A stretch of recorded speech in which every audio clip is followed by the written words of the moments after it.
नाज़रीन आदाब। मुअर्रिखा 22 मार्च 2024 मुताबिक 11 रमज़ान मुबारक 1445 हिजरी के अवधनामा वाइस एडिशन में आपका खैर मक़दम है। पेश खिदमत है अवधनामा में शाये खास खबरों की तलखीस। दिल्ली के वज़ीर आला और आम आदमी पार्टी के कन्वीनर अरविंद केजरीवाल को ईडी हुक्काम की तरफ से 2 घंटे तक पूछगछ के बाद उनकी रिहाइश गाह से गिरफ्तार कर लिया गया। मिस्टर केजरीवाल की गिरफ्तारी के बाद उनकी कानूनी टीम अपील करने सुप्रीम कोर्ट पहुंच गई है। इससे पहले दिन में दिल्ली हाई कोर्ट ने मिस्टर केजरीवाल की गिरफ्तारी से बचने से मुतालिक अर्जी को मुस्तरद कर दिया था। कांग्रेस की सीनियर लीडर प्रियंका गांधी वाड्रा ने सोशल मीडिया पर जारी एक पोस्ट में कहा कि दिल्ली के वजीर आला अरविंद केजरीवाल को इंतखाबात की वजह से इस तरह निशाना बनाना मुकम्मल तौर पर गलत और गैर आईनी है। सुप्रीम कोर्ट की जबरदस्त फटकार के बाद SBI ने इलेक्टोरल बॉन्ड से मुतालिक बकिया तफसीलात जो आज इलेक्शन कमीशन के हवाले की थी उसे इलेक्शन कमीशन ने भी अपनी वेबसाइट पर अपलोड कर दिया है। इसमें इलेक्टोरल बॉन्ड का यूनिकोड भी मौजूद है जिससे पता चल सकेगा कि एक खास यूनिकोड वाले इलेक्टोरल बॉन्ड किसने खरीदे और फिर उसे किस सियासी पार्टी ने कैश कराया। यानी इलेक्टोरल बॉन्ड के जरिए चंदा लेन देन का मामला एक तरह से पूरी तरह अब साफ हो गया है और अवाम के सामने भी सारी चीजें वाज़ेह हो गई हैं। मरकज की मोदी हुकूमत के जरिए हिंदुस्तान ही नहीं बल्कि हिंदुस्तान से बाहर भी विकसित भारत से मुतालिक व्हाट्सएप पैगामात बड़ी तादाद में भेजे गए हैं जिस पर जबरदस्त तनाज़ा भी शुरू हो चुका है। अब इस सिलसिले में इलेक्शन कमीशन ने सख्त कदम उठाते हुए हुकूमत को हिदायत दी है कि वो इन मैसेज को भेजने पर फौरन रोक लगाए। मरकजी इलेक्शन कमीशन ने वजारत बराए इलेक्ट्रॉनिक्स इंफॉर्मेशन टेक्नोलॉजी को हिदायत जारी की है जिसमें कहा गया है कि अगर इंतखाबी ज़ाब्ते अखलाक नाफिज होने के बाद भी लोगों के पास विकसित भारत से जुड़े पैगाम भेजे जा रहे हैं तो उन पर फौरन रोक लगाई जानी चाहिए। साथ ही इलेक्शन कमीशन ने यह भी कहा है कि इस सिलसिले में की गई कार्रवाई से मुताल्लिक रिपोर्ट कमीशन को भेजी जाए। कांग्रेस ने जुमेरात को लोकसभा इंतखाबात के दौरान पार्टी के बैंक खातों को सील करने को वजीर आज़म नरेंद्र मोदी और वजीर दाखिला अमित शाह की मुजरिमाना कार्रवाई करार देते हुए कहा कि इस तरह की कार्रवाई सोची समझी हिकमत अमली का हिस्सा है। इसकी हिकमत अमली और इसका मकसद कांग्रेस को माशी तौर पर कमजोर करना है। कांग्रेस के सदर मल्लिकार्जुन खड़गे, कांग्रेस पार्लिमानी पार्टी की लीडर सोनिया गांधी, अजय माकन और पार्टी के साबिक सदर राहुल गांधी ने आज यहाँ कांग्रेस हेडक्वार्टर में मुनक़िदा एक खुसूसी मुश्तरका प्रेस कॉन्फ्रेंस में कहा कि उसके खातों को एक सोची समझी हिकमत अमली के तहत मुंजमद किया गया और मिस्टर मोदी और मिस्टर शाह की शह पर यह कार्रवाई की गई है ताकि कांग्रेस को माली तौर पर माजूर किया जा सके। सुप्रीम कोर्ट ने आज 2 नए इलेक्शन कमिश्नरों की तकर्री पर रोक लगाने का मुतालिबा करने वाली अर्जी को खारिज कर दिया। यह फैसला जस्टिस संजीव खन्ना और जस्टिस दीपांकर दत्ता की आईनी बेंच ने सुनाया। हालांकि बेंच ने यह भी कहा कि वो चीफ इलेक्शन कमिश्नर और दीगर इलेक्शन कमिश्नर तकर्री सर्विस दफ्तरी शराइत एक्ट 2023 के जवाज को चैलेंज करने वाली अहम अर्जियों पर गौर करेगी। नए इलेक्शन कमिश्नर की तकर्री पर रोक लगाने से मुताल्लिक दाखिल अर्जी पर समाअत करते हुए सुप्रीम कोर्ट ने कहा कि यह अर्जी तकर्री पाने वाले इलेक्शन कमिश्नर्स की अहलियत पर सवाल नहीं बल्कि उस अमल पर सवाल है जिसके तहत यह तकर्री की गई है। उसके बाद नए कानून को चैलेंज देने वाली अर्जियों पर बेंच ने कहा कि इस वक्त हम इस कानून पर रोक नहीं लगा सकते। समाजवादी पार्टी के सदर अखिलेश यादव ने कहा है कि बीजेपी वालों ने चंदा इकट्ठा कर लिया है इसलिए अपोजिशन जमातों के खातों को सीज किया जा रहा है। उन्होंने कहा कि दूसरी पार्टियों ने चंदा वसूल किया है जबकि बीजेपी ने उन्हें जमा किया है। बीजेपी ने वैक्सीन बनाने वालों से चंदा भी इकट्ठा किया है। अखिलेश यादव जुमेरात को मीडिया से खिताब कर रहे थे। उन्होंने लीडरों और अपने हामियों से कहा कि होशियार रहें, सिर्फ वोट ही नहीं बल्कि बूथ की हिफाजत भी करें। अगर बीजेपी हार जाती है तो आइन और किसानों को बचाया जाएगा, नौजवानों को रोजगार मिलेगा। उन्होंने कहा कि 2024 का इलेक्शन जमहूरियत को बचाने का इलेक्शन है। ख्वाजा मोइनुद्दीन चिश्ती लैंग्वेज यूनिवर्सिटी के अटल हाल में vice chancellor professor NB Singh की रहनुमाई में ब्रेक थ्रो के ज़ेर एहतमाम सिन्फ पर मबनी तशद्दुद के तहत जारी मुहिम के इख्तितामी प्रोग्राम का इनेकाद किया गया। प्रोग्राम का आगाज करते हुए डॉक्टर दुआ नकवी ने अपने तारुफी कलिमात में प्रोग्राम की अहमियत पर रोशनी डालते हुए कहा कि इसके जरिए तलबा के अंदर सिन्फ पर मबनी तशद्दुद को लेकर न सिर्फ बेदारी पैदा होगी बल्कि इसके खिलाफ मुहिम चलाने का शऊर भी पैदा होगा।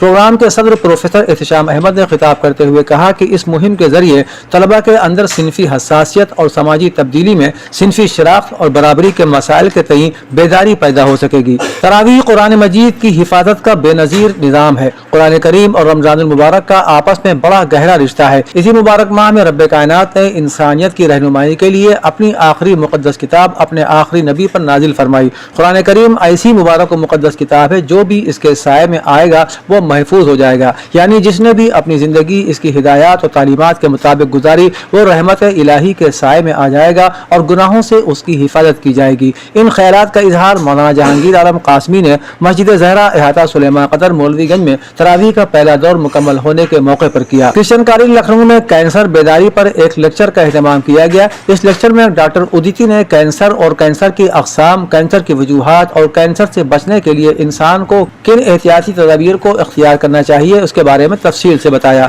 Doctor N S Singh principal Lucknow Christian college نے ڈاکٹر ادیتی اور لائنز کلب انٹرنیشنل کے ممبران کا خیر مقدم کیا اور دعائیہ کلمات کہے۔ اس لیکچر میں لکھنؤ کرسچن کالج لکھنؤ کی تمام فیکلٹیوں کے فیکلٹی ممبران اور طلباء نے شرکت کی۔ سلام لکھنؤ آئین ثقافت کے زیر اہتمام یو پی پریس کلب میں لیجنڈ آف اودھ اعزازی تقریب کا انعقاد کیا گیا، جس کی صدارت احمد ابراہیم علوی نے کی، جبکہ مہمانوں میں ڈاکٹر امنگ کھنہ، ڈاکٹر عارف نجمی، ڈاکٹر سلیم احمد، ڈاکٹر صفت الزہرا اور زبیر انصاری موجود تھے۔ پروگرام کی نظامت سلام لکھنؤ کے صدر عامر مختار نے کی۔ پروگرام کی صدارت کر رہے احمد ابراہیم علوی نے کہا کہ صحافی کہتے ہوئے آج ہمیں شرم محسوس ہو رہی ہے کہ ہمیں یہ نہیں معلوم کہ ہمارے ملک کی آبادی کتنی ہے، تہذیبیں کتنی ہیں، زبانیں کتنی ہیں، غربت اور بھوکمری سے کتنے لوگوں کی موت ہوتی ہے۔ ان سب چیزوں کو عوام تک لانے کی ذمہ داری ایک صحافی کی ہوتی ہے، اور یہاں تک کہ ملک میں سب سے زیادہ سرکولیشن والا اخبار کون سا ہے اور وہ کس زبان میں نکلتا ہے، کب سے نکلتا ہے، نہیں معلوم، اور ہم اپنے آپ کو صحافی کہتے ہیں۔ انہوں نے کہا کہ صحافت، زبان اور انسانیت کو زندہ رکھنے کے لیے اس طرح کے پروگراموں کی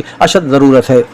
اودھنامہ کے جہانما صفحے کے مطابق امریکی وزیر بلنکن نے اسرائیل اور حماس کے درمیان قیدیوں کے تبادلے کے معاہدے تک پہنچنے کے بارے میں امید کا اظہار کیا ہے۔ انہوں نے کہا کہ غزہ کی پٹی میں جنگ بندی معاہدے تک پہنچنے کے ہم بہت قریب ہیں۔ غزہ کی پٹی کے لیے انسانی امداد کے بارے میں ایک سوال پر بلنکن نے کہا کہ سمندری راہداری غزہ کی پٹی میں امدادی سامان لانے کا متبادل نہیں ہے۔ رفح آپریشن کے حوالے سے انہوں نے واضح کیا کہ واشنگٹن رفح میں بڑے پیمانے پر اسرائیلی زمینی آپریشن کی حمایت نہیں کرتا۔ امریکی وزیر خارجہ نے کہا کہ ہم چاہتے ہیں کہ جنگ کا خاتمہ ہو تاکہ غزہ کی پٹی کے مستقبل کے لیے کام کیا جائے۔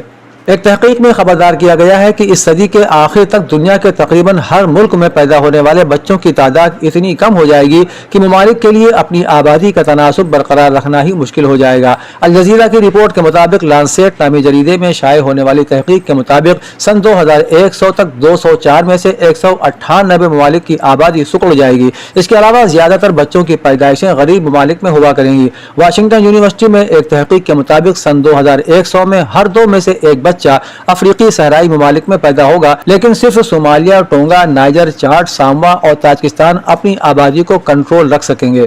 امریکی ایوان نمائندگان کی خارجہ امور کی کمیٹی میں پاکستان کے انتخابات سے متعلق سماعت کے دوران امریکی معاون وزیر خارجہ ڈونلڈ لو کا کہنا تھا کہ الیکشن کمیشن آف پاکستان کو بے ضابطگیوں کی تحقیقات کرانا چاہیے اور جہاں بے ضابطگیاں ثابت وہاں دوبارہ انتخابات کرائے جائیں۔ انہوں نے کہا کہ ہم نے اس الیکشن کی خاص بات کے طور پر کبھی بھی آزادانہ اور منصفانہ انتخابات کے الفاظ استعمال نہیں کیے۔ ان کا مزید کہنا تھا کہ ہم نے انتخابات سے پہلے کے ماحول کے بارے میں سنگین خدشات کا اظہار بھی کیا تھا، تشدد کے بارے میں بھی خدشات کا اظہار کیا تھا، جو ہوا بھی، دہشت گردی اور سیاسی تشدد بھی ہوا۔ پاکستان نے ایران کے ساتھ گیس پائپ لائن منصوبے سے متعلق کہا ہے کہ وہ اس منصوبے کی تکمیل کے لیے پرعزم ہے۔ دفتر خارجہ کے ترجمان ممتاز زہرا بلوچ نے اسلام آباد میں ہفتہ وار بریفنگ کے دوران کہا کہ پاکستان نے بارہا پاک ایران گیس پائپ لائن منصوبے پر اپنے عزم کی تجدید کی ہے۔ پاک ایران گیس پائپ لائن فیصلہ حکومت پاکستان کا اپنا فیصلہ ہوگا۔ ممتاز بلوچ نے واضح کیا کہ افغانستان کی خود مختاری کا احترام کرتے ہیں۔ ان کا کہنا تھا کہ پاکستان افغانستان کے ساتھ تمام مسائل کا حل